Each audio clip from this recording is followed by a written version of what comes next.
ಇವ್ರ ಮೇಲೆ ಕ್ರಿಮಿನಲ್ ಕೇಸ್ನ ರೀಸೆಂಟ್ ಆಗಿ ಮಾಡಿಸ್ತೀರಾ? ರೀಸೆಂಟ್ ಆಗಿ ಮಾಡಿಸ್ತೀನಿ. ನಾನು ಪ್ರೊಸೀಜರ್ ಬಿಟ್ಟು ಹೋಗೋದಿಲ್ಲ.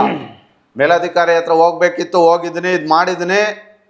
ಇದ್ರ ಜೊತೆ ಅವ್ರು ಮಾಡಿರೋ ಈ ಕೃತ್ಯ ಸಾಬೀತಾದ್ರೆ ಈ ಕೃತ್ಯದ ವಿಚಾರ ಅವ್ರ ಮಾನಹಾನಿನೂ ಕೂಡ ಆಗುತ್ತೆ ಇದ್ರಲ್ಲಿ ಸಾರ್ವಜನಿಕವಾಗಿ ಒಬ್ಬ ಅಧಿಕಾರಿ. ಅಷ್ಟೆಲ್ಲ ಆಗೋದಕ್ಕಿಂತ ಮುಂಚೆನೆ ದಯವಿಟ್ಟು ಆತನೇ ಹುದ್ದೆ ಬಿಟ್ಟು ಹೋಗ್ಬೇಕು. ಅವನಿಲ್ಲ ಅಂದ್ರೆ ಹುದ್ದೆಗೆ ವಜಾ ಮಾಡ್ಬೇಕು. ಇದು ಹೋರಾಟ, ಕ್ಲಿಯರ್ ಹೇಳ್ತೀನಿ, ನಾಟ್ ಮಾರಾಟ. ಹೌದು, ಮಾರಾಟ ಆಗುವಂತ ಸರ್ಕಲ್ಲ, ವಸ್ತುನೇ ಅಲ್ಲ. ನಾವು ಕೆಲವೊಮ್ಮೆ ಅನ್ಕೊಳ್ತೀವಿ ನಮ್ಮ ಮೂಢನಂಬಿಕೆ ಅಂತ ಅನ್ಸುತ್ತೆ. ಕೆಲ ಹಂತದ ಅಧಿಕಾರಿ ಏನಾದ್ರು ತಪ್ಪು ಮಾಡ್ತು ಅಂದ್ರೆ ಮೇಲ ಹಂತದ ಅಧಿಕಾರಿಗೆ ಏನಾದ್ರು ಕಂಪ್ಲೇಂಟ್ ಮಾಡಿದ್ರೆ ಅವ್ನ ಮೇಲೆ ಆಕ್ಷನ್ ತಗೊಂಡ್ಬಿಡ್ತಾನೆ ಅಂತ. ಅದು ನಮ್ಮ ಭ್ರಮೆ, ಅದು ನಮ್ಮ ಮೂಢನಂಬಿಕೆ.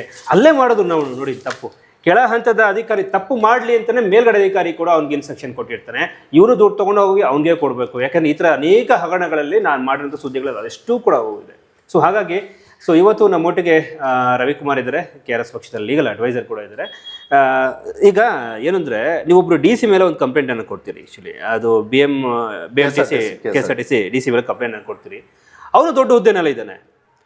ಬಟ್ ಆತ ಮೈಸೂರಿಗೆ ಡಿಸ್ಟಿಕಲ್ಲಿ ಇರ್ತಾನೆ, ಕೊನೆಗೆ ಬೆಂಗಳೂರಿನೆಲ್ಲ ಹೋಗ್ತಾನೆ. ಅವನ ಮೇಲೆ ಕೂಡ ಕಂಪ್ಲೇಂಟ್ ಆಗುತ್ತೆ. ಎಲ್ಲಿವರೆಗೂ ಬಂತು? ಅದು ಹೆಂಗೆ ಹೋರಾಟ ಮಾಡ್ತೀರಿ? ನ್ಯಾಯ ಸಿಗುತ್ತಾ ಅದು ಅಂತ ದೊಡ್ಡವ್ರ ಹತ್ರ ಅಂತ ನಾವೆಲ್ಲ ಇಂಟ್ರೊಡಕ್ಷನ್ ಹೇಳಿದೆ. ಕೆಳ ಹಂತದ ಅಧಿಕಾರಿ ಏನಾದ್ರು ತಪ್ಪು ಮಾಡ್ತು ಅಂತಂದ್ರೆ ಮೇಲಂತದವರು ಚಿಕ್ಕಬಡ ಪ್ರಾಮಾಣಿಕವಾಗಿರ್ತಾರೆ ಅನ್ನೋದಿಲ್ಲ, ಅದೇ ತಪ್ಪು. ನೋಡಿ, ನಾವು ಹೋರಾಟ ಮಾಡ್ತಿರ್ಬೇಕಾದ್ರೆ ಕೆಲವೊಬ್ರು ಸಾಮಾಜಿಕ ಜಾಲತಾಣದ ಎಲ್ಲ ಪ್ರಶ್ನೆ ಮಾಡ್ತಾ ಇದ್ರು ಸರ್.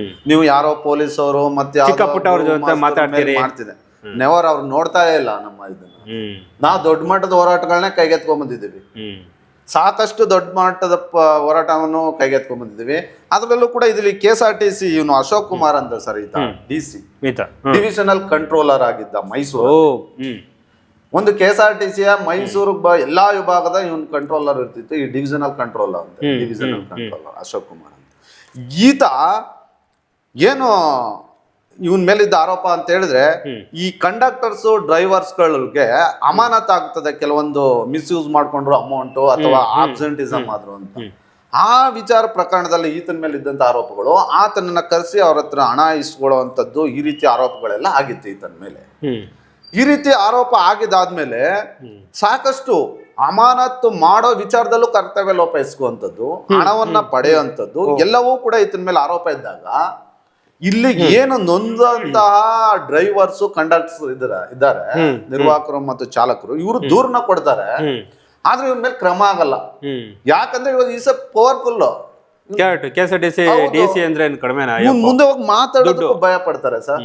ಆಮೇಲೆ ನೋಡಿ ಸರ್, ಇವತ್ತು ಚಾಲಕರು ನಿರ್ವಾಹಕರು ಎಲ್ಲರೂ ಕೂಡ ಮಧ್ಯಮ ವರ್ಗದವರು, ಬಡ ರೈತರು, ಇವರಿಂದಾನೇ ಅಲ್ಲಿ ಹೋಗಿರೋರು ಸರ್. ಶ್ರೀಮಂತರು ಯಾರು ಚಾಲಕರು ಹೋಗಿಲ್ಲ ಸರ್, ಬಡವರೇ ಸರ್ ಎಲ್ಲ. ಆಮೇಲೆ ಅವ್ರಿಗೆ ಹೋರಾಟ ಮಾಡ್ತೀವಿ ಅಂತ ಹೋಗಿ ನೇತೃತ್ವ ವಹಿಸ್ಕೊಟ್ಟವ್ರು ಎಲ್ಲರೂ ಅವ್ರು ಮೋಸ ಮಾಡಿದ್ದಾರೆ ಸರ್.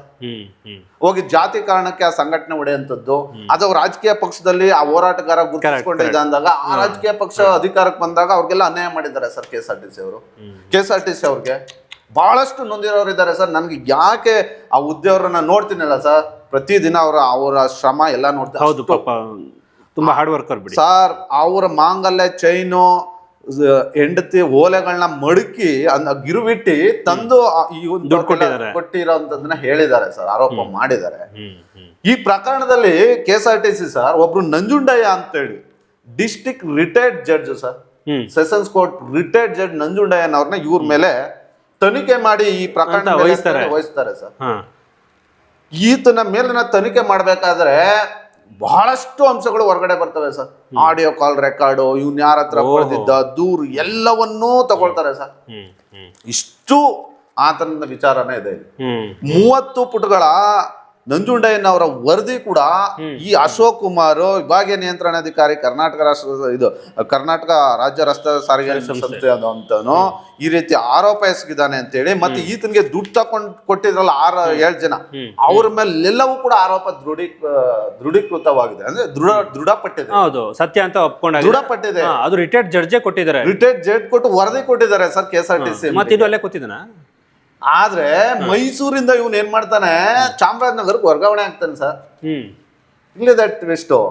ಚಾಮರಾಜನಗರಕ್ಕೆ ಹೋದಾಗ್ಲೂ ನಾವು ಬಿಟ್ಟಿಲ್ಲ KRS ಪಕ್ಷ. ಮತ್ತೆ ಮತ್ತೆ ಅಲ್ಲೂ ಕೂಡ ಪತ್ರಿಕಾಗೋಷ್ಠಿ ಮಾಡಿ ಮಾಧ್ಯಮದವ್ರು ಸಹಕಾರ ಮಾಡಿ ಅಲ್ಲೂ ಕೂಡ ಹೋರಾಟ ಮಾಡ್ತೀವಿ.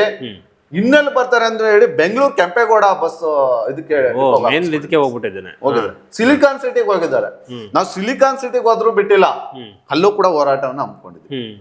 ಆದ್ರೆ ಇಲ್ಲಿ ಆಗ್ತಾ ಇರೋಂಥದ್ದೇನು, ಕಂಡಕ್ಟ್ರು ಡ್ರೈವರ್ ಯಾವ್ದೋ ಒಂದು ಆಬ್ಸೆಂಟಿಸಮ್ ಏನಾದ್ರು ಒಂದು ಆದಂತ ಸಂದರ್ಭದಲ್ಲಿ, ಅಮಾನತ್ ಆದಂತ ಸಂದರ್ಭದಲ್ಲಿ, ಇವ್ರ ಕೆಳಗಡೆ ಎನ್ಕ್ವೈರಿ ಬಂದಂತ ಸಮಯದಲ್ಲಿ ನಾವು ನಿಮ್ಗೆ ಹೆಲ್ಪ್ ಮಾಡ್ತೀವಿ, ಇನ್ನೊಂದ್ ಮಾಡ್ತೀವಿ ಅಂತೇಳಿ ಮಧ್ಯವರ್ತಿ ಬಿಟ್ಟು ಈ ರೀತಿಯ ಕೆಲಸಗಳನ್ನ ಮಾಡಿದೆ ಅಂತೇಳಿ ರಿಪೋರ್ಟ್ ಕೊಟ್ಟಿದೆ. ನಾನೇನು ಕೆಲವೊಂದು ಹೇಳ್ತಾರೆ ಯಾವ್ದೋ ಅಡ್ವೊಕೇಟ್ಗಳು ಏನೋ ಬಾಯ್ ಚಪ್ಪಲ್ಕೋ ಯಾರೋ ನಾನ್ ಯಾವ್ದು ಪ್ರಚಾರಕ್ಕಲ್ಲ, ನಾವು ಮಾಡೋ ಒಳ್ಳೆ ಕೆಲಸನೇ ನಮ್ ಪ್ರಚಾರ ಕೊಡುತ್ತೆ ಸರ್. ನಾವು ಮಾಡೋ ಒಳ್ಳೆ ಕೆಲ್ಸಕ್ಕೆ ನಿಮ್ಮಂತವ್ರು ಕರೆದು ಮಾತಾಡಿಸ್ತೀರಿ. ನಾನು ಇಲ್ಲಿ ಕಂಡಕ್ಟ್ರು ಡ್ರೈವರ್ಸ್ ಜೊತೆಗೆ ಅಲ್ಲಿರುವಂತ ಸಿಬ್ಬಂದಿಗಳಿಗೂ ಅನುಕೂಲ ಆಗ್ಲಿ ಅಂತ ಹೇಳ್ತಾ ಇದ್ದೀನಿ. ಇದನ್ನ ಅಕ್ರಮ್ ಪಾಸ ಅಂತ ಸರ್, ಈ ಮ್ಯಾನೇಜಿಂಗ್ ಡೈರೆಕ್ಟರ್ KSRTC ನಿನ್ನೆ ಅವ್ರನ್ನೇ ಖುದ್ದಾಗಿ ಭೇಟಿ ಮಾಡಿ ಈತನ ಮೇಲೆ ಕ್ರಮ ಕೈಗೊಳ್ಳಿ ಅಂತ ಹೇಳಿ ಹೇಳ್ತೀನಿ ಸರ್. ಈತನ ಮೇಲೆ ಕ್ರಮ ಕೈಗೊಳ್ಳಿ, ಖುದ್ದಾಗಿ ಭೇಟಿ ಮಾಡಿ ಆತನ ಮೇಲೆ ಅವರನ್ನ ಕ್ರಮ ಕೈಗೊಳ್ಳಿ ಅಂತ ಹೇಳಿದ್ದೀನಿ. ಅವ್ರು ಹೇಳ್ತಾರೆ ವಿತಿನ್ 24 hours ಅಲ್ಲಿ ನನ್ನ ಬೆಂಚ್ಗೆ ಬಂದಂತ ಸಮಯದಲ್ಲಿ ವರದಿ ಫೈಲು ನಾ ಮಾಡ್ಕೊಡ್ತೀನಿ ಅಂತ ಹೇಳಿ ನಾ ಅವ್ರನ್ನ ಅಲ್ಲೇ ಕೇಳಿದ್ದೀನಿ. ಅವ್ರನ್ನ ನೋಡಿ, ಇದನ್ನ ತರ್ಕವಾಗಿ ಹೇಳ್ತಿದ್ದೀರಾ, ನೇರವಾಗಿ ಹೇಳ್ತೀರಾ ನನ್ಗೆ ಹೇಳಿ. ನಾನು ಯಾವುದೇ ಪ್ರಶ್ನೆಗೆ ಅಲ್ಲಿ ಯಾವುದೇ ಅಧಿಕಾರಿಯಿಂದ ಮುಲಾಜಿಲ್ಲದೆ ಮಾತಾಡ್ತೀನಿ ಸರ್. ಪ್ರಾಮಾಣಿಕವಾಗಿ ನಾವಿದ್ದಂಥ ಸಮಯದಲ್ಲಿ ಯಾವ ಅಧಿಕಾರಿ ಜೊತೆ ಮುಕ್ತವಾಗಿ ಮಾತಾಡೋದಕ್ಕೋ ಅಥವಾ ನಮ್ಮ ನ್ಯಾಯಬದ್ಧ ಕೆಲಸಕ್ಕೆ ಪ್ರಶ್ನಿಸಿ ಕೇಳೋದ್ರಲ್ಲಿ ನಾನು ಮುಜುಗರ ಪಟ್ಕೊಳ್ಳೋದಿಲ್ಲ.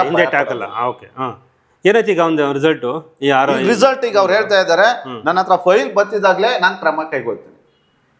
ಈಗ ನನಗೆ ಒಂಥರ ನಾನ್ ಎಕ್ಸಿಕ್ಯೂಟಿವ್ ಪೋಸ್ಟ್ ತರ ಇರುವಂತಹ, ಅಂದ್ರೆ ಸಾಕಷ್ಟು ಅಧಿಕಾರ ಇಲ್ಲದೆ ಜಾಗಕ್ಕೆ ಕೂರಿಸಿದ್ದೀನಪ್ಪ, ಮಾಡ್ಕೊಡ್ತೀನಿ, ಇದನ್ನ ನಾವು ಕ್ರಮ ತಗೊಳ್ತೀವಿ ಅಂತ ಅವರು ನನ್ಗೆ ಹೇಳ್ತಾರೆ. ಆದ್ರೆ ಯಾವಾಗ ಕ್ರಮ, ಯಾಕೆ ಡಿಲೇ ಅಂದ್ರೆ ನೀವು ನನಗೆ ಟೈಮ್ ಹೇಳೋದಕ್ ಬರಲ್ಲ ಅಂತ ಹೇಳ್ತಾರೆ. ನೀವು ಸಮಯವನ್ನ ನಿಗದಿ ಮಾಡೋದಕ್ಕೆ ನನಗೆ ಬರಲ್ಲ ಅಂತ ಹೇಳ್ತಾರೆ.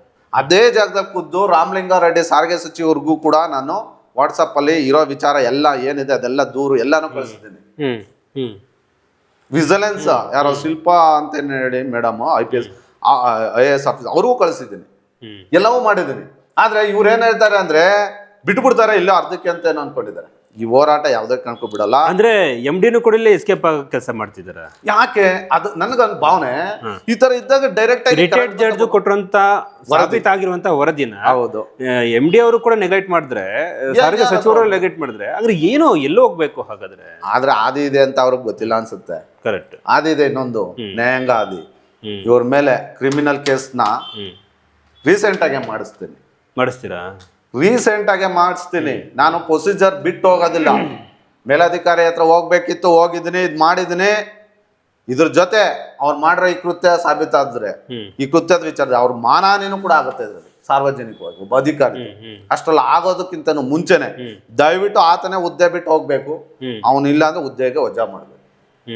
ಈತನ ಮೇಲೆ ಕಾನೂನು ಹೋರಾಟವನ್ನು ಮಾಡಿ ಅಷ್ಟು ಸುಲಭವಾಗಿ ಬಿಡುವಂತವ್ರಲ್ಲ. ಆಮೇಲೆ ಇನ್ನೊಂದು, ಇಲ್ಲಿ ಯಾವ್ದು ಹೋರಾಟ ಮಾಡುವಂತವ್ರು ನಾವು KRS ಪಕ್ಷದಲ್ಲಿ ಮಾರಾಟ ಸರಕಲ್ಲ. ಇದು ಹೋರಾಟ, ಕ್ಲಿಯರ್ ಹೇಳ್ತೀನಿ, ನಾಟ್ ಮಾರಾಟ. ಹೌದು, ಮಾರಾಟ ಆಗುವಂತ ಸರಕಲ್ಲ, ವಸ್ತುನೇ ಅಲ್ಲ. ನಾವು ದಯವಿಟ್ಟು ಪ್ರಯತ್ನಗಳನ್ನ ಮಾಡಿದ್ರೆ ಮತ್ತೆ ಸಿಗಾಕೊಳ್ತೀವಿ. ಇದು ಬೆಂಗಳೂರಿನ ಏನಾಗಿದ್ದಾರೆ ಬೆಂಗಳೂರಿನಲ್ಲಿ ಈಗ DC ಆಗಿದ್ದಾರೆ. ಬೆಂಗಳೂರಿನಲ್ಲಿ KSRTC DC ಆಗಿದ್ದಾರೆ ಮಿಸ್ಟರ್ ಅಶೋಕ್ ಕುಮಾರ್ ಅಂತ. ಇವ್ರ ಮೇಲೆ ಒಂದು ಅಲಿಗೇಷನ್ ಬರುತ್ತೆ, ಡ್ರೈವರ್ಗಳು ಕಂಡಕ್ಟರ್ಗಳಿಂದ ಹಣ ಇಸ್ಕೊಳ್ತಾ ಇದ್ದಾರೆ ಅಂತ ಲಂಚದ ಆರೋಪಗಳು ಬರುತ್ತೆ. ಆಗ ರಿಟೈರ್ಡ್ ಜಡ್ಜ್ನ ನೇಮಿಸ್ತಾರೆ, ಡಿಸ್ಟ್ರಿಕ್ಟ್ ಸೆಷನ್ ಕೋರ್ಟ್ ರಿಟೈರ್ಡ್ ಜಡ್ಜ್ನ ನೇಮಿಸ್ತಾರೆ. ರಿಟೈರ್ಡ್ ಜಡ್ಜಲ್ಲಿ ಇದು ತನಿಖೆ ಸತ್ಯ ಅಂತ ಹೊರಬರುತ್ತೆ. ಹೊರ ಬಂದ ನಂತರ ಏನು ಅಶೋಕ್ ಕುಮಾರ್ ಅವರಿದ್ದಾರೆ, ಅವ್ರನ್ನ ತೆಗೆಯೋದಕ್ಕೆ ಹಿಂದೆ ಮುಂದೆ ನೋಡ್ತಿದ್ದಾರೆ MD ಅಂತ ಅನ್ನುವಂಥದ್ದು. So managing director of KSRTC ಅವರು ನೋಡ್ತಾ ಇದ್ದಾರೆ. ಹಾಗೆ ಇದನ್ನು ಮಿನಿಸ್ಟ್ರು ಕೂಡ ಕಳಿಸಲಾಗಿದೆ ಅಂತ. ಆದರೂ ಕೂಡ ಇಲ್ಲಿ ರಾಜಕೀಯ ಆಗಿರ್ಬೋದು, ಅಧಿಕಾರಿಗಳಾಗಿರ್ಬೋದು, ನಾನು ಆರಂಭದಲ್ಲೇ ಹೇಳಿದೆ, ನಾನು ಮೇಲಂತ ಅಧಿಕಾರಿಗಳು ಕೂಡ ಪ್ರಾಮಾಣಿಕರಿರ್ತಾರೆ ಅನ್ನೋದೇ ದೊಡ್ಡ ಮೂಢನಂಬಿಕೆ ನಂದು ಅಂತ. ಹಾಗಾಗಿ ನ್ಯಾಯಾಂಗ ವ್ಯವಸ್ಥೆಯಲ್ಲಿ ಇದಕ್ಕೆ ಶಿಕ್ಷೆ ಕೊಡಿಸ್ತೀನಿ, ಸತ್ಯ ಅಂತ ಆಚೆ ಬರ್ತೀವಿ. ಇದು ಹೋರಾಟ, ನಾಟ್ ಮಾರಾಟ. ಬಿಕಾಸ್ ಇದು KRS ಪಕ್ಷ ಅಂತ ಹೇಳ್ತಿದ್ದಾರೆ. ಇದು ರೈಟ್ ನ್ಯೂಸ್.